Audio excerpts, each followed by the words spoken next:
Kalena dhamma sawanang etamang kalamutamang. Part 19, Karma Pencipta Sesungguhnya oleh Dr. Mentinmon, BSc Hons Yangon, MSc PhD USA, Mahasaddhama Jotika Daja, Penasihat pada Kementerian Urusan Agama, Profesor di Universitas Misionaris Agama Buddha Theravada, Yangon. Penerbit, Yayasan Hadaya Watu, hanya untuk kalangan sendiri. Cetakan kedua, Februari 2011, revisi. Video part terakhir, melanjutkan bab 12, Hukum Karma Sangat Dalam dan Halus. B. Jataka Narada menjelaskan bagaimana karma berbuah secara aneh. Menunjukkan neraka dan alam-alam bahagia. Suatu pemikiran muncul pada Brahma Narada untuk membebaskan raja dari pandangan salahnya dengan menakut-nakutinya dengan memperlihatkan adegan di neraka dan kemudian menghiburnya dengan suatu perjalanan di alam-alam bahagia. Yang mulia, ketika Anda meninggal dari kehidupan saat ini, Anda akan melihat penghuni neraka yang diserang dan digigit oleh burung gagak. Burung nasar, pemakan bangkai, burung elang yang dilatih berburu, dan anjing. Di neraka itu, badan Anda akan berdarah-darah karena digigit dan dicabik oleh burung gagak, burung nasar, burung elang yang dilatih berburu, dan anjing. Siapa yang akan datang pada Anda menagih 1000 koin perak dari Anda? Yang mulia, jika Anda tidak dilahirkan di neraka itu, Anda akan dilahirkan di neraka Lokantrika. Neraka ini selalu gelap karena bulan dan matahari tidak bersinar di sana. Gelap gulita dan sangat menyeramkan dengan suara teriakan-teriakan. Ketika Anda menderita dengan sengsara di neraka itu, siapa yang akan datang pada Anda menagih 1000 koin perak dari Anda? Yang mulia, jika Anda tidak terlahir di neraka Lokantrika, Anda akan dilahirkan di neraka lainnya. 2 anjing ganas besar dengan gigi besi akan menggigit Anda dan memakan daging Anda. Seluruh badan Anda akan dicabik-cabik dan dirobek dengan darah menetes banyak sekali. Siapa yang akan datang pada Anda menagih 1000 koin perak? Yang mulia, jika Anda tidak terlahir di neraka itu, Anda akan terlahir di neraka lainnya. Ada penjaga neraka yang akan menusuk badan Anda dengan tombak dan panah. Mereka akan menyiksa Anda hingga sengsara dan merobek perut dan membelah badan Anda menjadi 2 bagian. Siapa yang akan datang pada Anda menagih 1000 koin perak? Yang mulia, jika Anda tidak terlahir di neraka itu, Anda akan terlahir di neraka lainnya. Ada hujan tombak tajam, panah, kail, garpu yang akan turun ke kepala Anda. Lempengan batu panas merah dan bola baja juga akan jatuh pada Anda. Udara yang panas tidak tertahankan akan bertiup pada Anda. Anda tidak akan mendapatkan kesenangan sekejap pun.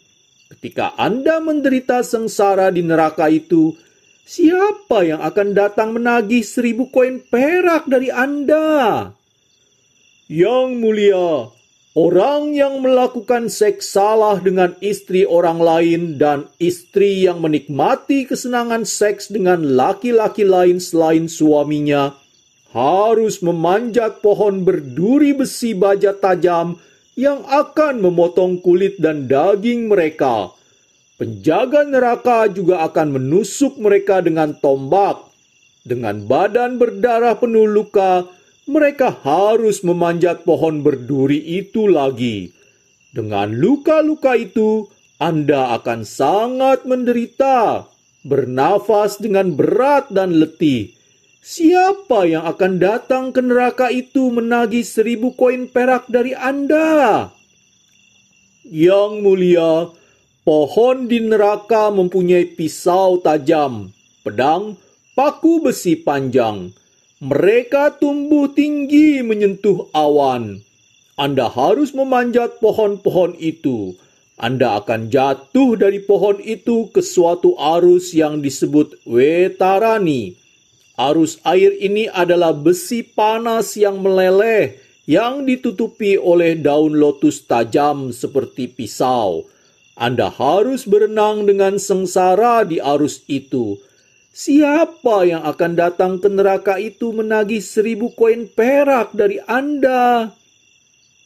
Mendengar keadaan yang mengerikan dari bermacam-macam neraka, di mana dia akan disiksa berkapa-kapa, Raja Ingati sangat ketakutan, dan dia meminta maaf sebagai berikut. Yang mulia Pertapa, mendengar gambaran Anda tentang bermacam-macam neraka di mana pelaku kejahatan harus menderita, saya sangat tergoncang dan saya merasa seperti sebatang pohon yang terpotong dari akarnya. Saya sangat bingung dan ragu-ragu sehingga saya tidak tahu arah lagi.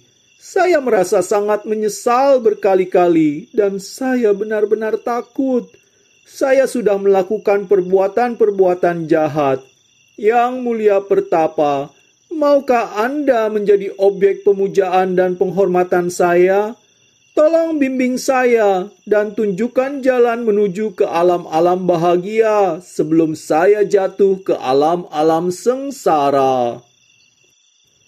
Yang mulia, dahulu kala Raja Dataratha, Raja Wesamita, Raja Athaka, Raja Yamadagni, Raja Usindara, dan Raja Siwiraja adalah umat awam dan penderma. Mereka melayani pendeta dan brahmana.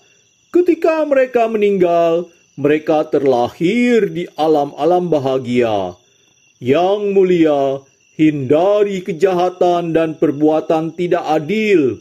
Selalu bertindak adil. Siapkan makanan dan minuman di depan istana Anda untuk diberikan pada orang kelaparan dan kehausan. Berikan bunga, minyak wangi, baju, sandal dan payung pada mereka yang memerlukannya baik pagi maupun malam hari. Jangan biarkan rumah tua, ternak tua, dan kuda tua milik orang lain dihancurkan. Mereka yang sudah melayani Anda dengan kekuatan fisik dan pengetahuan, tetapi sekarang tidak melayani Anda lagi karena tua, harus diberikan persediaan makanan, minuman, dan pelayan seperti sebelumnya. Begitulah Pertapa Narada menunjukkan kebiasaan raja-raja kuno. Perumpamaan sebuah kereta kuda yang memenuhi semua pengharapan.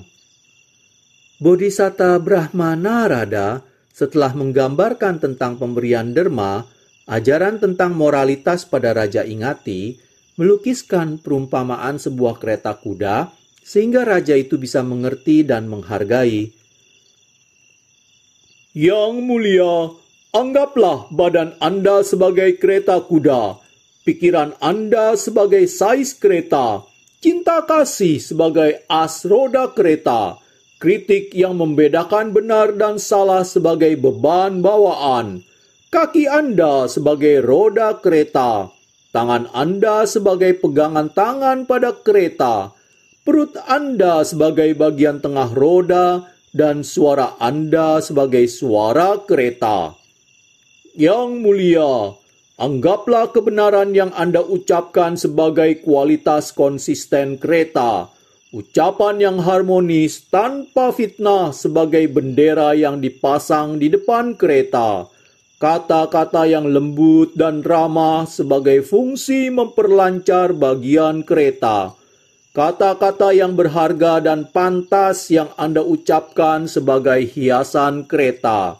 keyakinan dan kesederhanaan sebagai kereta yang dibuat dengan kokoh, kerendah hatian dan rasa hormat Anda sebagai paku yang mengamankan lubang kekang kuda pada as roda, sifat yang lembut dan membungkuk dengan hormat sebagai lubang kekang kuda, dan moralitas sebagai sabuk yang mengikat kerangka kayu pada lubang kekang kuda. Yang mulia, tidak marah, tidak membunuh, tidak menyiksa, dan adil harus dianggap sebagai payung putih pada kereta.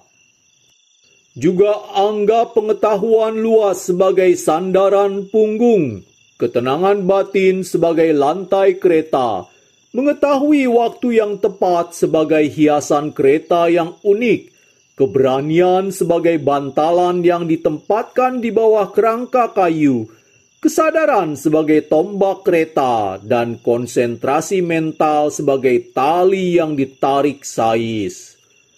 Yang mulia, sama halnya Anda bisa pergi kemana saja yang Anda suka setelah memakaikan kuda yang bagus pada kereta. Begitu pula Anda bisa mencapai nibbana hanya dengan pikiran yang murni dan terkendali. Jalan dari kemelekatan berlebih pada kesenangan indera akan menuju pada kehidupan di alam sengsara. Menjaga perbuatan dengan badan, dengan ucapan, dan dengan pikiran adalah jalan lurus menuju ke alam bahagia.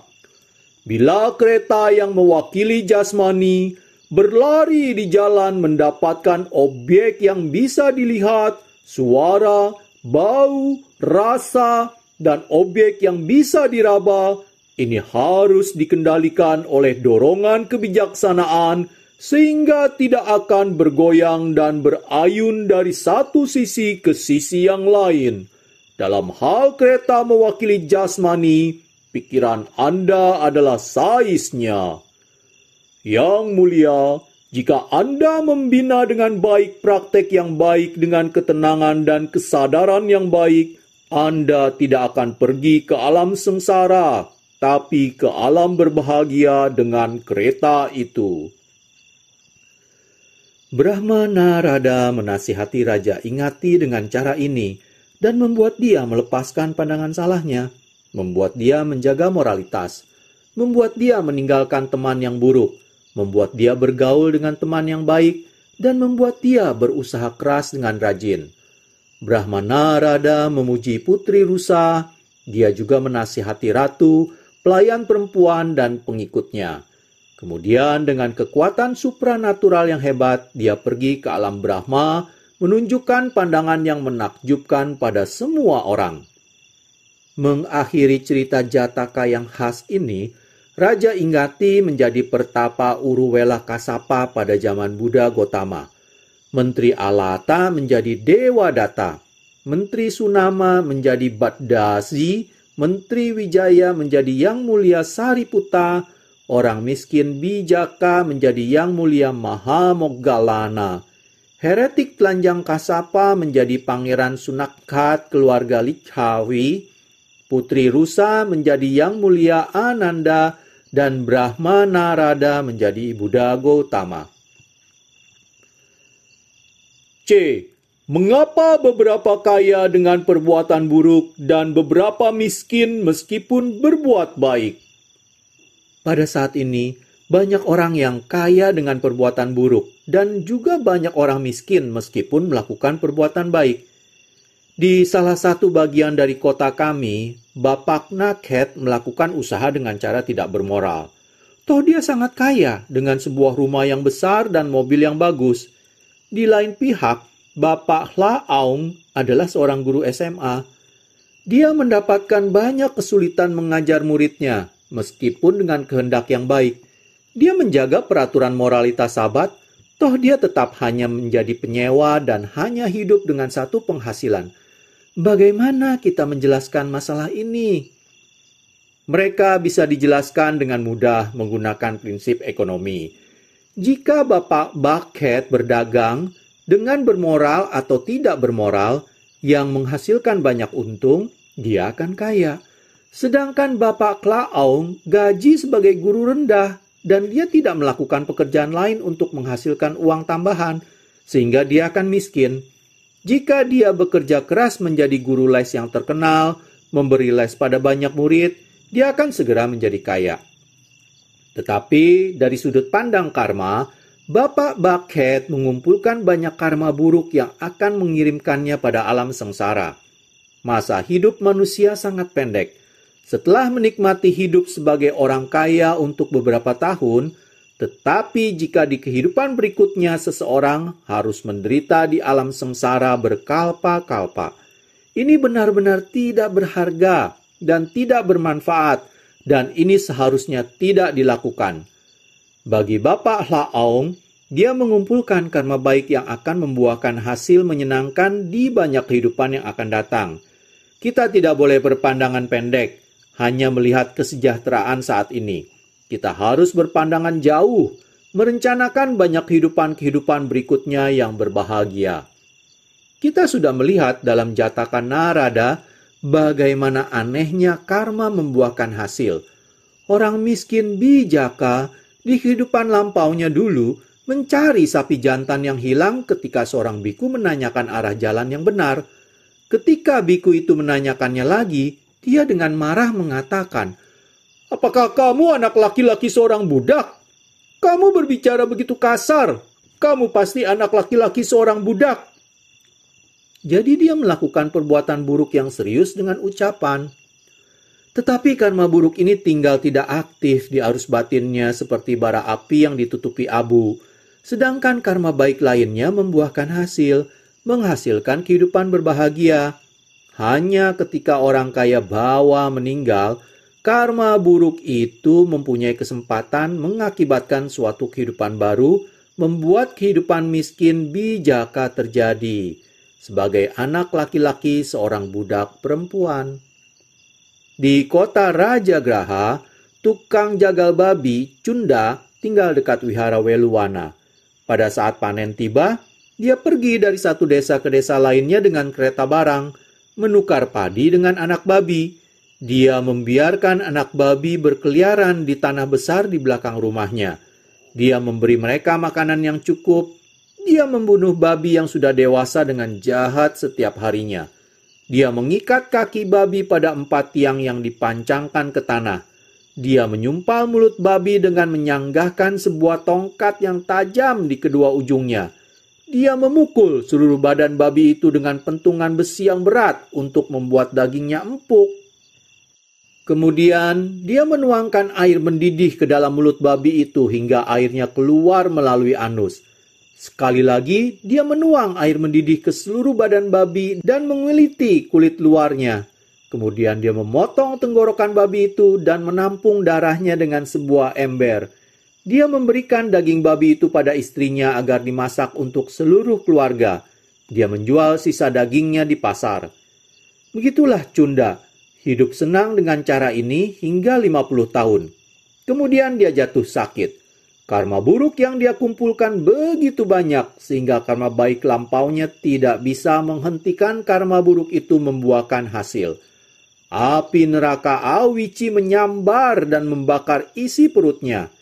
Ini beberapa kali lebih panas dan lebih sakit daripada babi yang menderita ketika disiram air mendidih ke dalam perutnya. Begitu sakitnya, sehingga dia menjerit seperti seekor babi dan merangkak di lantai rumahnya dengan tangan dan kakinya dari satu sisi ke sisi yang lainnya terus-menerus. Anak laki-laki dan perempuannya merasa malu dan bertanya padanya, "Ayah, jangan menangis, ini memalukan." Mereka tidak bisa menghentikannya dan mereka tidak bisa mengaturnya. Dia tidak bisa diam. Dia terus-menerus merangkak dan menjerit seperti seekor babi selama 7 hari. Ketika para biku lewat, mereka mendengar tangisan seperti seekor babi, sehingga mereka memberitahu Sang Buddha, "Yang mulia, Cunda, tukang jagal, menutup pintu rumahnya dan membunuh babi hingga 7 hari. Dia mungkin akan mengadakan pesta khusus di rumahnya, tetapi sangatlah jahat membunuh babi siang dan malam." "Oh biku, Cunda tidak membunuh babi. Dia menderita dengan cara sebagaimana dia melakukan karma buruknya. Api neraka Awici telah membakar isi perutnya selama 7 hari. Dikarenakan dia tidak bisa menahan sakit, dia menangis seperti seekor babi. Hari ini dia akan mati dan terlahir di Awici. Karma buruk tidak pernah membuahkan hasil baik. Ketika saya memberi ceramah tentang karma, saya biasanya memberikan suatu cerita. Di sebuah desa ada 2 sahabat bernama Bapak Ba dan Bapak Hla. Bapak Ba mengadakan adu ayam dan adu sapi, meminum alkohol dan bermain kartu. Dia melakukan semua perbuatan buruk. Bapak Hla orang saleh. Dia pergi ke pagoda dan wihara, melaksanakan peraturan moralitas sabat, dan memberikan pelayanan pada para biku. Pada suatu hari yang terik, mereka naik gunung untuk mengumpulkan jamur.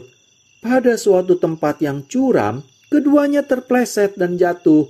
Bapak Hla jatuh dengan posisi tiarap dan terluka, mengeluarkan darah di dahinya. Bapak Ba terguling beberapa kali dan berhenti di bawah pohon bambu. Ketika dia membuka matanya, dia melihat 3 potong emas dan mengambilnya. Bapak Hla tidak puas. Ketika dia bertemu dengan seorang biku yang tenang, dia melakukan penghormatan pada biku itu dan berkata, "Yang mulia, saya melakukan banyak perbuatan baik seperti mengunjungi pagoda dan wihara, menjaga moralitas dan melayani biku. Tetapi ketika saya terjatuh dari tempat curam di pinggir bukit, saya terluka di dahi. Teman saya, Bapak Ba, melakukan banyak perbuatan buruk, mengadu ayam dan sapi jantan, bermain kartu dan minum alkohol. Tetapi ketika dia terjatuh, dia mendapatkan 3 potong emas. Saya tidak puas, Yang Mulia." Biku itu melihat dengan kekuatan supranaturalnya dan berkata, "Umat awam, pada kehidupanmu yang lampau, kamu bertengkar dengan seseorang dan membunuhnya. Karma tak bermoral itu membuahkan hasil pada saat kamu terjatuh. Kamu seharusnya mati. Tetapi perbuatan baikmu melindungimu, jadi kamu hanya menderita luka." Di lain pihak, Bapak Ba mendirikan gubuk bambu dan memberikannya pada seorang biku. Pada saat dia terjatuh, dia seharusnya mendapatkan 3 pot emas sebagai hasil perbuatan baiknya. Tetapi karena perbuatan buruknya pada saat ini, dia hanya mendapatkan 3 potong emas. Bapak Hla puas. Tanpa mengetahui karma lampau, kita tidak bisa memutuskan hanya berdasarkan bukti kehidupan saat ini. Perbuatan buruk tidak pernah membuahkan hasil yang baik. Mereka hanya membuahkan hasil yang buruk. Perbuatan baik tidak pernah membuahkan hasil yang buruk. Mereka hanya membuahkan hasil yang baik.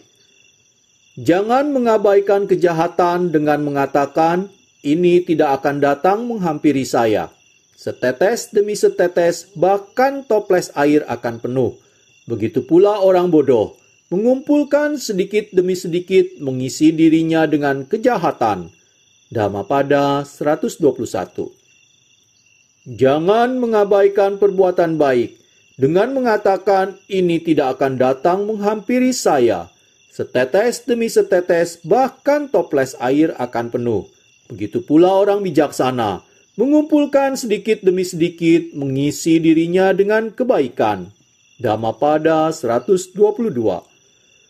Bahkan pelaku kejahatan melihatnya baik selama kejahatan belum matang.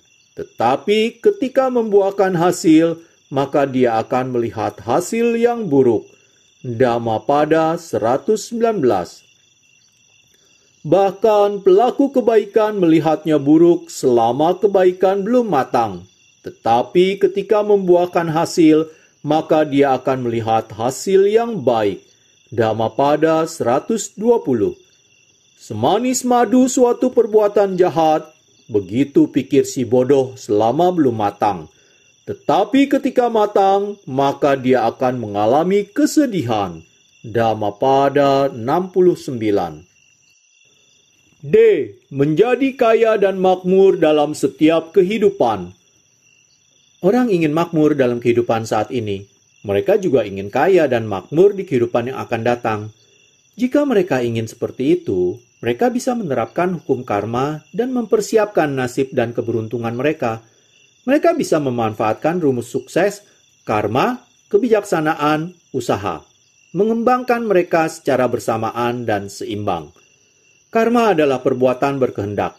Dalam agama Buddha, perbuatan baik dan perbuatan buruk dengan pasti ditunjukkan oleh Sang Buddha. Setiap perbuatan yang melukai seseorang, baik dirinya atau orang lain atau kedua-duanya, adalah salah dan buruk. Ini akan membuahkan hasil yang buruk. Setiap perbuatan yang tidak menyakiti siapapun adalah tidak bisa dipersalahkan, benar dan baik. Ini akan menghasilkan hasil baik. Secara prinsip, 10 perbuatan tak bermoral atau ducarita atau akusala kamapatha adalah buruk. Menghindari 10 perbuatan buruk ini sama dengan 10 perbuatan bermoral atau 10 perilaku bermoral, sucarita atau kusala kamapatha. Menuruti ajaran penting Sang Buddha, hindari kejahatan, lakukan kebajikan, dan sucikan batin. Kita harus menghindari 10 perbuatan tak bermoral dan melakukan 10 perbuatan bermoral. Untuk melakukannya, kita harus menjalankan 5 sila yang disebut Pancasila dengan rajin. Agar lebih aman dan terjamin dan mendapatkan manfaat yang lebih besar, kita harus mengambil perlindungan pada Sang Tiratana bersama-sama dengan Pancasila. Begitulah, langkah pertama menuju kemakmuran dan kebahagiaan adalah mengambil perlindungan pada Sang Tiratana dan menjalankan 5 moral. Buddha, Dhamma, dan Sangha dikenal sebagai 3 permata. Adalah permata yang paling berharga dan kekuatan terbesar. Jika kita benar-benar menghormat Buddha, Dhamma, dan Sangha dan mengambil perlindungan pada mereka, kita dilindungi dari segala bahaya dan kita mendapatkan bermiliar-miliar karma baik yang kuat yang akan menghindarkan kita terlahir di neraka. Lebih lanjut, jika kita dengan tulus menghormat Sang Tiratana, kita akan dengan senang hati dan rajin menjaga Pancasila. Karma baik yang diperoleh dengan berlindung pada Sang Tiratana dan menjaga Pancasila begitu kuat, sehingga mereka bisa menghalangi karma buruk biasa untuk tidak berbuah. Penjaga gerbang, Dhammila, menangkap ikan setiap hari dengan pancingnya. Istrinya menukarkan beberapa ikan dengan beras dan mentega. Dia memasak nasi dan ikan yang tersisa. Mereka hidup dengan cara ini selama 50 tahun. Ketika Dhammila menjadi tua, dia jatuh sakit. Ketika biku dari wihara di bukit datang ke rumah mereka, istrinya meminta maaf bahwa mereka tidak mempunyai makanan untuk dipersembahkan. Biku itu meminta izin melihat Dhammila dan memberikan Pancasila kepadanya. Tapi setelah mengambil perlindungan pada Sang Tiratana, Dhammila tidak bisa membuka mulutnya lagi. Biku itu pergi dan melanjutkan pindapattanya. Ketika dia kembali ke wihara, seorang umat dengan badan bersinar mendadak muncul dan memberikan penghormatan padanya. "Siapakah kamu?" tanya biku itu. "Saya Dhammila yang mulia." "Di mana kamu sekarang?" "Saya di bagian atas alam Maharajika. Saya berterima kasih pada Anda dengan sepenuh hati atas pemberian perlindungan pada Sang Tiratana. Jika saya juga bisa mengambil Pancasila, saya akan berada di alam bahagia yang lebih tinggi, Tuan." Begitulah, karma baik yang muncul akibat mengambil perlindungan pada Sang Tiratana sangatlah kuat dan terpercaya. Mereka bisa menghalangi karma buruk yang dilakukan selama 50 tahun dengan memancing membuahkan hasil dan menghasilkan buah baiknya sendiri. Karma baik lebih kuat daripada karma buruk. Raja Milinda yang terpelajar bertanya pada Arahat yang mulia Nagasena, "Tuan, Anda mengatakan bahwa karma buruk membunuh ikan bisa menyebabkan kelahiran yang sengsara. Sekarang, Dhammila membunuh banyak ikan, mengambil perlindungan pada Sang Tiratana hanya menjelang kematiannya. tetapi dia terlahir di alam berbahagia, saya tidak bisa mempercayainya."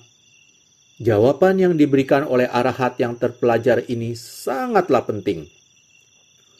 "Yang mulia, jika Anda melempar sebuah batu kecil ke dalam air, apa yang akan terjadi?" "Batu itu tenggelam." "Jika Anda melempar sebuah batu besar ke dalam air, apa yang akan terjadi?" "Ia akan tenggelam juga." "Benar, karena batu lebih padat daripada air. Dia akan tenggelam di air. Ini tidak peduli apakah besar atau kecil. Begitu pula karma membunuh makhluk hidup, tidak peduli besar atau kecil, akan mengakibatkan kelahiran kembali yang sengsara jika dia mempunyai kesempatan membuahkan hasil pada saat kematian. Tapi, seandainya Anda membuat sebuah kapal besar dan menaruh beban 5 kereta batu ke dalam kapal, apakah kapalnya akan tenggelam? Tidak, dia tidak akan tenggelam.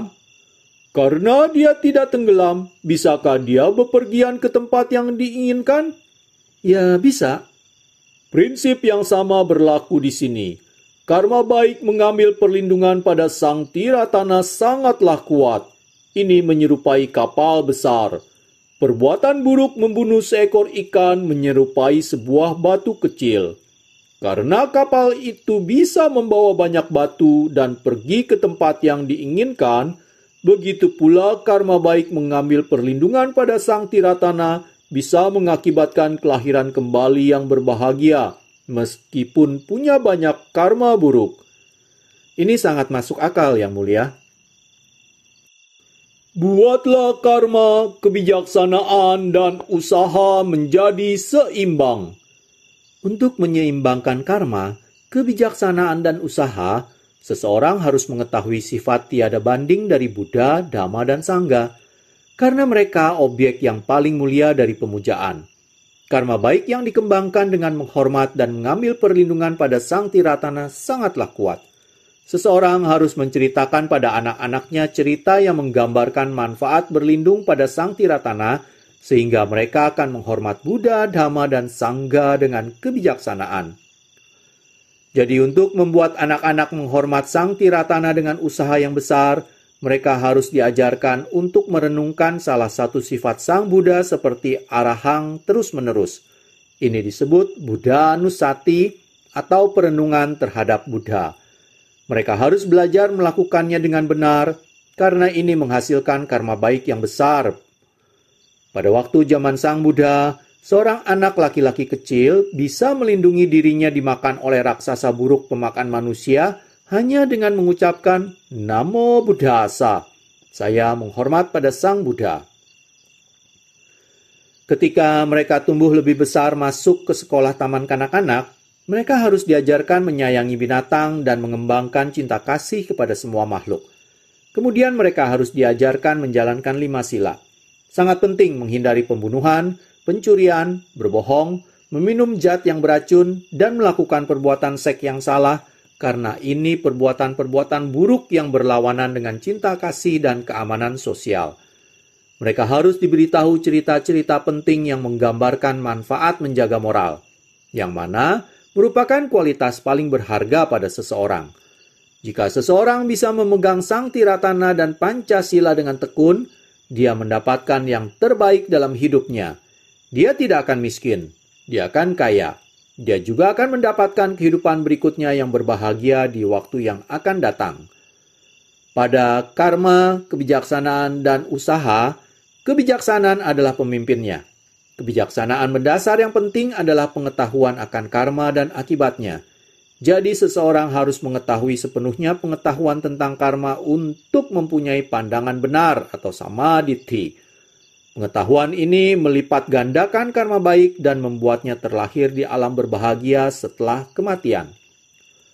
Ketika seseorang bertumbuh sampai usia sekolah, dia harus berjuang memperoleh pendidikan modern. Ini sesuai dengan ajaran Sang Buddha. Bahu sacanca simpanca, winayo ca susikito, subhasita ca yawaca. Mempunyai pengetahuan yang luas, terampil di teknologi dan kerajinan tangan, belajar aturan perilaku dan disiplin serta mematuhinya, berbicara apa yang benar, menyenangkan, dan bermanfaat. Ini adalah berkah yang tertinggi. Jika seseorang bisa memperoleh pengetahuan profesional yang terampil seperti Bill Gates, seseorang akan menjadi kaya dan makmur dengan cepat.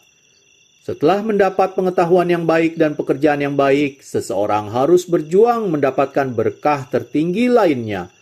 Mata pitu upathanang, putada rasa sanggaho, anakula cakam manta.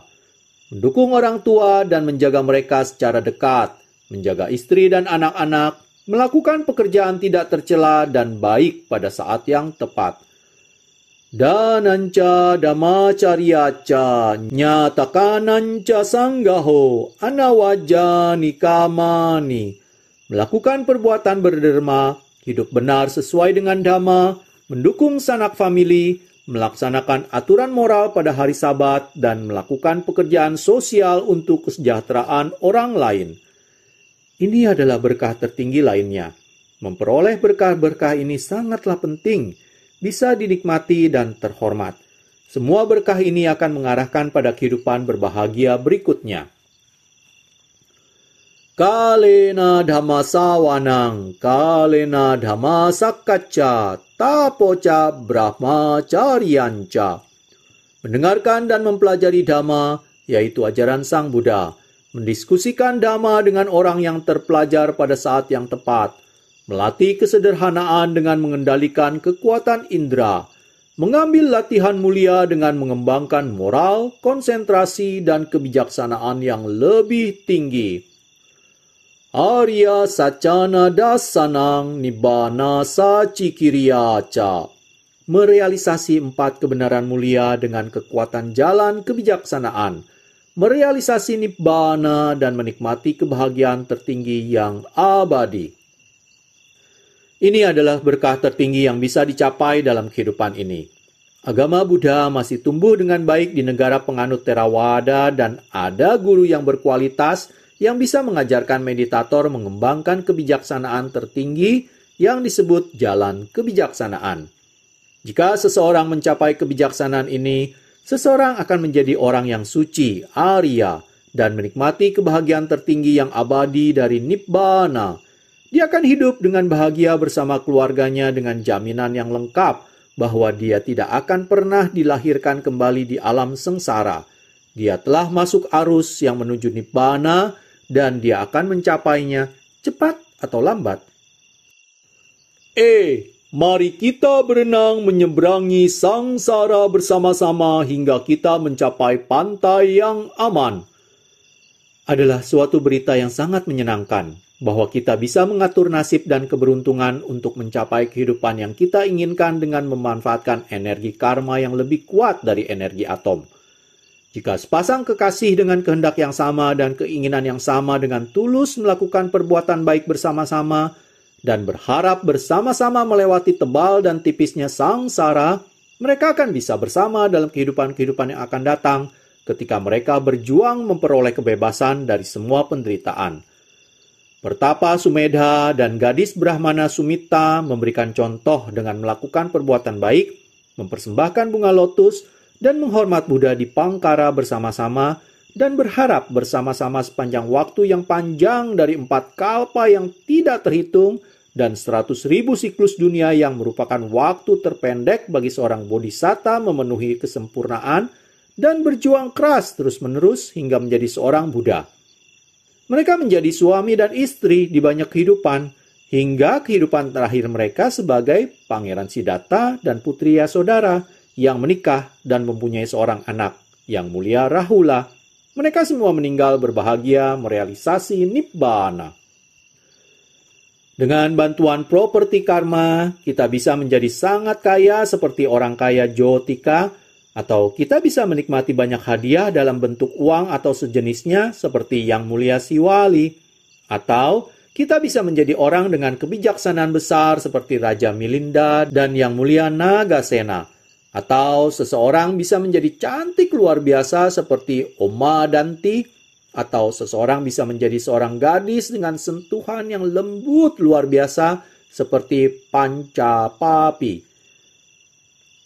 Kita harus mengucapkan dan merenungkan Abhinya Sutta setiap hari, siang dan malam. Ahang, saya adalah. Kama Saka, pemilik karma saya. Kama Dayada, pewaris karma saya. Kama Yoni, terlahir dari karma saya sebagai sebab dari penderitaan dan kebahagiaan. Kama Bandhu, mempunyai karma sebagai keluarga. Kama Pattisarana, mempunyai karma sebagai perlindungan saya. Yang kamang karisami, apapun karma yang saya lakukan, kalyanang wa papakang wa, apakah ini baik atau apakah ini buruk, tasa kamasa bawisami, sayalah pewaris karma itu. Agar hidup berbahagia dan makmur di kehidupan alam berbahagia sepanjang sangsara, kita harus mempunyai pengetahuan tentang karma dan akibatnya yang kita gunakan sebagai obor pembimbing, dan kita harus melakukan perbuatan baik dengan rela, gembira, dan tekun untuk mengumpulkan karma baik dan menyucikan batin sehingga kita mencapai kebahagiaan tertinggi yang disebut Nibbana. 28 September 2006, Dr. Mentimon. Demikianlah selesai sudah pembacaan buku Karma Pencipta Sesungguhnya. Semoga dengan pembacaan buku ini, Anda yang mendengar mendapatkan suatu kebijaksanaan. Saya memohon maaf jika ada kata-kata yang salah dalam pembacaan buku ini. Terima kasih. Kalena dhamma savanang etammang kalamutamang